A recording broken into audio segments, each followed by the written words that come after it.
ഇവിടെ കേരളത്തിൽ ഇത്രയധികം സ്വർണം വിറ്റഴിക്കപ്പെടുന്നത് എങ്ങനെ എന്ന് ചോദിക്കുമ്പോൾ നമ്മൾ ഒന്ന് TV തുറന്നു നോക്കുക, ഏതെങ്കിലും ഒരു മാധ്യമം, പ്രത്യേകിച്ച് ന്യൂസ് മീഡിയ തുറന്നു നോക്കിയാൽ നമുക്കറിയാം ഏറ്റവും കൂടുതൽ കണ്ണഞ്ചിക്കുന്ന തരത്തിലുള്ള അഡ്വർടൈസ്മെന്റ്സ് മാഫിയയാണ്, സ്വർണ്ണ മാഫിയയുടെ അഡ്വർടൈസ്മെന്റ്സ്.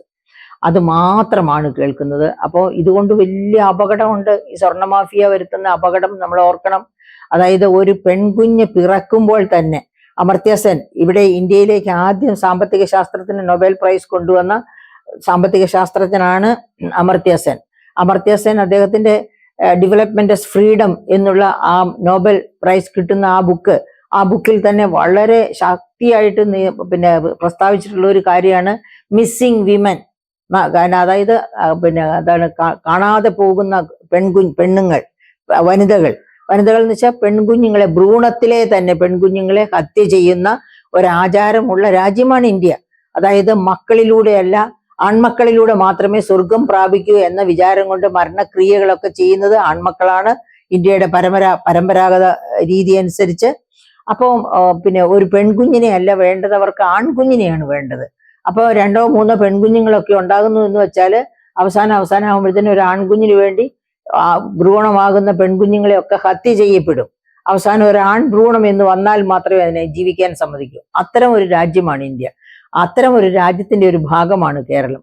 ഇവിടെയും ഈ ഭ്രൂണഹത്യയിലേക്ക് നയിക്കാവുന്ന തരത്തില് വളരെ ക്രൂരമായ ഘോര വിനോദമായിട്ടാണ് ഇത്തരം അഡ്വർടൈസ്മെന്റ്സ് കാണുമ്പോൾ എനിക്ക് തോന്നുന്നത്. പാതാതികേശം സ്വർണവും ഇട്ടുപൊതിഞ്ഞ് അവളെ ചേർത്ത് നിർത്തിയിരിക്കുന്ന ഒരു പുരുഷൻ, എനിക്ക് അത്തരം പുരുഷന്മാരോട് തന്നെ ഒരു ശകലം ബഹുമാനം പോലുമില്ല. കാരണം അവർ സ്വർണത്തെയാണ്, പെണ്ണിനെയല്ല സ്നേഹിക്കുന്നത് എന്നതിന്റെ ഉത്തമ ദൃഷ്ടാന്തമാണ് അങ്ങനെ സ്വർണത്തിൽ പൊതിഞ്ഞു കിട്ടിയ സ്ത്രീയെയും ചേർത്ത് നടക്കുന്ന പുരുഷന്മാർ. അപ്പം ഈ അഡ്വർടൈസ്മെന്റ്സ് മാത്രമല്ല, ഈ സ്വർണഭ്രമത്തെ, അതായത് സ്ത്രീ ഒരാസ്തിയാണ്, ഒരു ബാധ്യതയല്ല എന്ന് വിശ്വാസമുണ്ടെങ്കിൽ അവളോടൊപ്പം 1 ടൺ സ്വർണം കൊടുത്തയക്കേണ്ട ഒരു സാധ്യതയുമില്ല. അവൾ ഒരാസ്തിയാണ് എങ്കിൽ സ്വന്തം എക്സിസ്റ്റൻസിന് വേണ്ടി, താൻ ഉൽപ്പാദിപ്പിക്കുന്ന കുഞ്ഞുങ്ങൾക്ക് വേണ്ടി ആ സ്ത്രീ തന്നെ വേണ്ടത് ചെയ്തു കൊള്ളും. അപ്പൊ പിന്നെ എന്തിനാണ് അവളെ കെട്ടിമൂടത്തക്ക രീതിയിൽ സ്വർണം കൊടുത്തയക്കുന്നത്? അതിന്റെ ആവശ്യമില്ല. അഥവാ അതുണ്ടെങ്കിൽ തന്നെ ആവശ്യമായിട്ട് വരുന്ന സാഹചര്യങ്ങളിൽ ആവശ്യങ്ങൾക്ക് പണമായിട്ടോ അല്ലെങ്കിൽ അപ്പോൾ സ്വർണമായിട്ടോ ഒക്കെ കൊടുത്താൽ മതി. ഇപ്പൊ ഈ പെൺകുഞ്ഞിനെ ഇങ്ങനെ സ്വർണത്തിൽ പൊതിഞ്ഞ് വിവാഹ ആഘോഷവേളകളിലൊക്കെ കാണിക്കുമ്പോൾ പെൺകുഞ്ഞ് പിറക്കുന്ന അച്ഛനമ്മമാർക്ക്, പാവപ്പെട്ട അച്ഛനമ്മമാർക്ക് ആദിയാണ് ഞാൻ എങ്ങനെ എൻ്റെ പെൺകുഞ്ഞിനെ വളർത്തിക്കൊണ്ടുവരും. നമ്മൾ പണ്ട് ഉസിലാംപട്ടിയിലെ കഥ കേട്ടിട്ടുണ്ടല്ലോ. അതായത് പിറന്നു വീഴുന്ന പെൺകുഞ്ഞിന്റെ തൊണ്ടയിലേക്ക് പച്ച നെല്ല് എറിഞ്ഞു കൊടുത്ത് അതിനെ കൊല്ലുന്ന സമ്പ്രദായം ഉസിലാംപട്ടിയിലുണ്ടായിരുന്നു. അതുപോലെ ചൈനയിൽ നോക്കൂ, നമ്മുടെ ഇന്ത്യയിലെ പിന്നെ സ്ത്രീ പുരുഷ അനുപാതം നമുക്ക് നോക്കാം. അപ്പോൾ അറിയാം ഞാൻ ഈ പറയുന്നതിന്റെ പൊരുള്. 1000 പുരുഷന്മാർക്ക് 940 സ്ത്രീകളാണ് ഇന്ത്യയിലുള്ളത്. 2011 സെൻസസ് കഴിഞ്ഞിട്ട് പിന്നെ സെൻസസ് വന്നിട്ടില്ല. അതിലെന്ത് മാറ്റം 2021 ആയപ്പോഴത്തേക്കും വന്നു എന്ന് നമുക്ക് അറിഞ്ഞുകൂടാ. പക്ഷെ 2011 സെൻസസ് അനുസരിച്ച് തന്നെ കേരളത്തിൽ 1000 പുരുഷന്മാർക്ക് 1048 സ്ത്രീകളുണ്ട്. നിങ്ങൾ ശാസ്ത്രീയമായിട്ട് ബയോളജിയോ ഒക്കെ പഠിച്ചിട്ടുണ്ടെങ്കിൽ, ഹ്യൂമൻ സയൻസ് പഠിച്ചിട്ടുള്ളവരാണെങ്കിൽ മനസ്സിലാക്കാൻ പറ്റും. ലെഫ്റ്റ് ടു ഇറ്റ് സെൽഫ് പെണ്ണുങ്ങളാണ് സർവൈവൽ സ്ട്രാറ്റജി കൂടുതലുള്ളവർ ആൺകുഞ്ഞുങ്ങളെക്കാളും. അപ്പോൾ ഈ മറ്റു തരത്തിൽ കൊല ചെയ്യപ്പെട്ടില്ലെങ്കിൽ 1000 പുരുഷന്മാർക്ക് 1000-ൽ മേലെ സ്ത്രീകൾ കാണുമെന്നാണ് ശാസ്ത്രീയമായ കണ്ടെത്തലുകൾ പറയുന്നത്.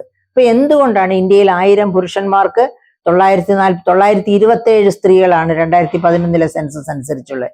എന്തുകൊണ്ടാണ് അങ്ങനെ ഒരു കുറവ് വന്നിരിക്കുന്നത്? തീർച്ചയായിട്ടും അവിടെ ഉസിലാംപട്ടി ആവർത്തിക്കപ്പെടുന്നുണ്ട് എന്നുള്ളത് കൊണ്ടാണ്. ചൈനയിൽ നോക്കണേ, 1000 പുരുഷന്മാർക്ക് 820 പെൺകുട്ടികളാണുള്ളത്. 1000 പുരുഷന്മാർക്ക് 820. ഒരു പക്ഷേ ലോകത്ത് ഏറ്റവും കൂടുതൽ പെൺഭ്രൂണ ഹത്യ ചെയ്യുന്ന ആയിരുന്നു ചൈന. ഇപ്പോൾ ചൈനയിലും അതിന് മാറ്റം വന്നു തുടങ്ങിയിട്ടുണ്ട്. അപ്പൊ പ്രിയപ്പെട്ട സുഹൃത്തുക്കളെ, ഈ സ്വർണത്തിന്റെ ഇത്രയധികം അഡ്വർടൈസ്മെന്റ്സ് ഒക്കെ കാണുമ്പോൾ TV ഓഫ് ചെയ്യുക നമ്മൾ ചെയ്യേണ്ടത്. അല്ലെങ്കിൽ നമുക്ക് നമ്മുടെ പെൺകുട്ടികൾ തന്നെയാണ് ആസ്തി. നിങ്ങൾ ഓർമ്മിക്കുന്നില്ലേ, ഈ കഴിഞ്ഞ വർഷത്തെ സിവിൽ സർവീസ് എക്സാമിനേഷന് ആദ്യത്തെ 4 റാങ്കുകളും പെൺകുട്ടികൾക്കായിരുന്നു ഇന്ത്യയിൽ. അങ്ങനെ മിടുക്കികളായ പെൺകുട്ടികളെ താറടിച്ച് കാണിച്ച് ഇത്ര മോശക്കാരാക്കുന്ന ഈ സ്വർണ്ണ വിക്രിയ ഇതിനൊക്കെ അറുതി വരുത്തേണ്ടതാണ്. അവരെയൊക്കെ ശരി എന്ന് വെച്ചുകൊണ്ട് നന്നായിട്ട് നികുതി ഈടാക്കണം ഇത്തരം സ്വർണ്ണ പരസ്യങ്ങൾക്ക്. അങ്ങനെ നികുതി ഈടാക്കുമ്പോൾ അറ്റ്ലീസ്റ്റ് ഒരു ദിവസം 100 പ്രാവശ്യം ആവർത്തിക്കുന്ന പരസ്യത്തിൽ ഒരു 10 തവണയെങ്കിലും കുറഞ്ഞു കിട്ടും. അത്രയെങ്കിലും നമ്മുടെ കണ്ണിന് ആശ്വാസവും വെളിച്ചവുമാകും. അതുകൊണ്ട് സ്വർണത്തിന്റെ വില കയറിപ്പോകും. കാരണം സ്വർണമാണ്, എപ്പോഴും ഒരു ധനമായി സൂക്ഷിക്കാൻ പറ്റുന്നതാണ്. പക്ഷെ ആ രീതിയിൽ മാത്രം അതിനെ കാണുക. സ്വർണമാണ് പെണ്ണിന് പകരം നിൽക്കുന്നത്, സ്വർണമാണ് പെണ്ണിന്റെ വാല്യൂ എന്നൊന്നും വെച്ച് പെണ്ണിനെ ചെറുതാക്കി കാണരുത്. പെണ്ണ് അതായത് ഓപ്പോസിറ്റ് സെക്സ് ആയ പുരുഷനേക്കാൾ ഒരു തരത്തിലും ഒട്ടും താഴെയല്ല. മേധാശക്തി കൊണ്ട് താഴെയല്ല.